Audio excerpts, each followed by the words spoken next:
A lot of people ask me, hey Humphrey, I'm stuck and my net worth isn't going up. What can I do to improve? Well, in today's video, I'm going to be focusing on the 4 steps that you should be taking when your net worth is under $10,000. These are 4 foundational steps that I think if you get these right, you're going to have a lot of financial success down the road. Okay, so let's get into it. The first thing that you should be focusing on when you're under 10K in net worth, there are 2 similar ideas here that I'm going to go over. They kind of go hand in hand. The first is that you should know where your money is going. In my experience in talking to a lot of you guys online and in person, one common thread that I see is that frequently people don't know where their money is going, and they're also a little bit unsure of how to prioritize that money. According to this recent article, 65% of Americans live paycheck to paycheck, and according to Forbes, some of the top reasons for living to paycheck are the following. Number 1, high monthly bills, lack of budgeting and financial planning, low income, unexpected emergencies, increase in the cost of living, and social pressures lead the list. Now, I'm not saying everyone under 10K net worth is living paycheck to paycheck. There are going to be some of you guys that are just starting your financial journey. Perhaps you're just out of college, so that's really understandable. But I think it's important to know that these are some of the top reasons people get into the pattern of living paycheck to paycheck so that we can avoid them going forward. Now, of these reasons, we want to be focused on the things that we can actually control rather than things that we can't. For example, we don't actually have a ton of control over the increase in the cost of living, which is one of the top reasons Americans are living paycheck to paycheck. I guess you could move states if you really wanted to find a lower cost of living area, but let's assume you want to stay put.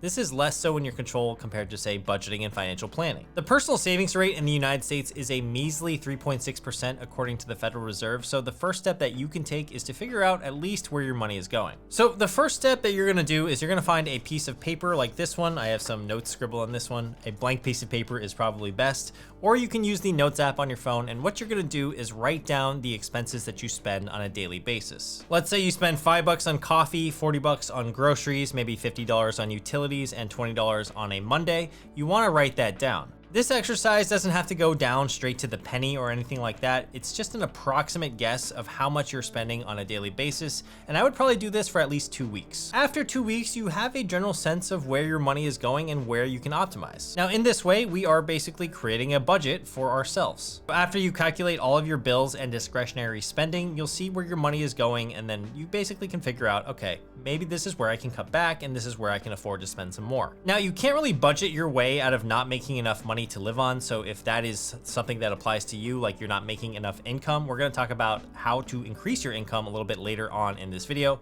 But for now, the first step is to know where your money is going. After that, it's all about prioritizing what you want to spend your money on. Really consider whether or not an expense is worth it and it brings you joy, and cut out any other unnecessary expenses. So for example, I like golf. I'm wearing a polo shirt right now, but I love going to the range and hitting like a bucket of balls, and usually it costs me $11 every time I go. Now, if I go 2 times per week, that's easily $22 a week or around $88 a month. I've personally decided that I want to prioritize that because it brings me a lot of fulfillment and I enjoy getting better at the game of golf. Now, something I don't really care for spending wise is watching Netflix or watching cable TV, so I personally cut those bills out of my life. At under the $10,000 net worth level, you want to be super careful about adding any expenses that you can't easily cut back on, and every purchase needs to be looked at while you're building your savings. It's usually the simple habits and everyday choices that will add up to more savings. So for example, instead of drinking soda, you may want to drink some water. Instead of buying a book at your local bookstore, perhaps go to the library and check out a book for free. And instead of door dashing or ordering Uber Eats multiple times per week, like I've probably done in the past, you want to try cooking some more. All of these habits will add up, and you'll slowly be able to accumulate your savings, and your goal is to save 10% of your paycheck per month. The second thing we want to focus on in our journey to a 10K net worth is to invest in yourself. Now, low income was one of the reasons that many people live paycheck to paycheck, and once you have the budgeting side in order, the other side of the equation that can give you some breathing room is ultimately earning a little bit more money. This doesn't have to be a crazy increase in your income, but even going from, say, let's say $20 an hour to 22 or 24 an hour even is going to be a big difference to your bottom line. Now, when I say invest in yourself, I'm talking about educating yourself or learning a specific skill that translates to more money in your career. For example, you could could pursue a certification or credential that could instantly boost your salary. So for example, monster.com right here, it actually has a list of top 10 certifications to boost your salary.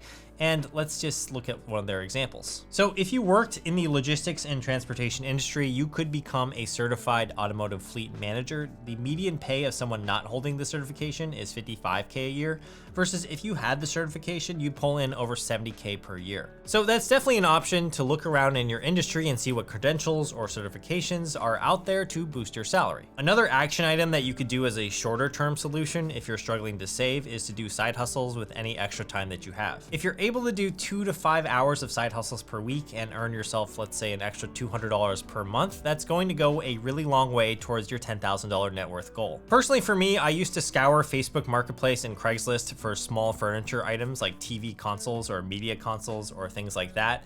And oftentimes what I would do is I would actually look at the free section of Craigslist and see if there was anything there first. But then if there wasn't anything there, I would then go to the normal paid portion of the marketplace and try to pick up an item for, let's say, 10 bucks, 20 bucks, maybe even $50, as long as I thought that there was enough profit to be had in the actual flip. My main criteria for the item was that it was able to be transported easily and that someone could also have a high perceived value of that item. So oftentimes a media console would be great because I could buy it for, let's say, 50 bucks and then flip it for 150. Now, even just doing this a few times per month while at my full-time job amounted to an extra $250 to $300 a month for me personally. All right, let's get into the third thing that you must do under the 10K net worth level, and that is to establish an emergency fund. Now, as its name implies, and I'm sure you've probably heard this term before, but we want to have at least 3 to 6 months of our living expenses saved up in a liquid emergency fund that we do not touch unless, you guessed it, for an emergency. So that means if your necessities in life cost you $2K per month, you want to aim for at least 3 times that in an emergency fund, so $6,000. Now, one big mental trick that I have for you guys to stay disciplined is to put money in a place where you cannot get to it easily. So that means if you have an emergency fund, don't put it just in your primary checking account because it's too easy to have access to it and it's too easy to get confused with your everyday spending. What you can do instead is open up a high yield savings account and set up automatic transfers from your own checking account to the high yield savings.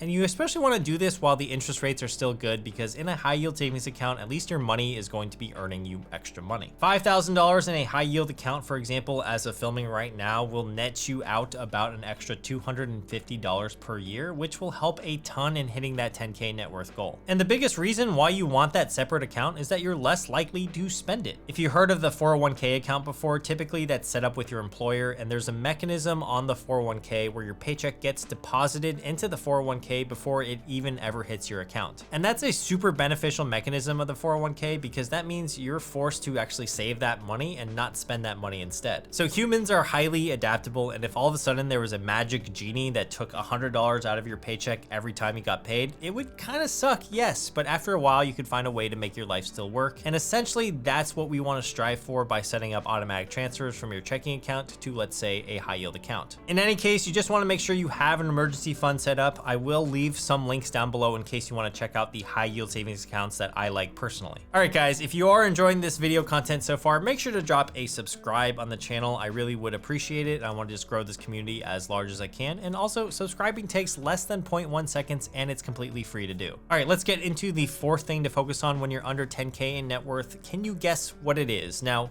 if you said invest, you are actually incorrect because we're not investing just yet. The fourth thing that you want to do when you want to get to 10K in net worth as soon as you can is to actually eliminate any consumer debt that has a 15% interest rate or more. Now, the reason I would actually advocate for paying off debt instead of investing under 10K in net worth is that while investing is still useful from an ROI standpoint, it's not as ROI positive as just simply paying off any high interest rate debt that you might have. Since the stock market typically returns around 8 to 10% on average per year, if you have any debt with a higher interest rate than that, you should be tackling that first. For example, if your credit card has an APR of 18.99% and you're carrying a balance there, at the end of every month, if you have an extra $100 to either pay off that debt or invest it, you would probably be better off just paying that credit card off. In this case, the credit card balance is actually costing you 18.99% in interest. So by paying off that debt, it's like you're getting a guaranteed risk-free rate of return of 18.99% on your money. If you were to invest that extra money in the stock market, which many people would probably want to do, first off, it's not guaranteed to get you a return. And even if you do get that return, the chances are that it's going to be 18.99% 99% are going to be pretty slim. Plus, if you value psychological peace of mind, you may want to prioritize this step in general and maybe even ahead of some of the other steps today. Okay, so now I want to give you guys some general tips on getting to that 10K number faster than ever. And these are the same principles that you can actually apply in hitting the 50K net worth and 100K net worth level. The first tip is that if the 10K net worth amount seems daunting, you want to try to break that goal up into smaller chunks, and this actually makes it a little bit more palatable. It's kind of like when you're running somewhere and you're maybe about a half a mile from being done,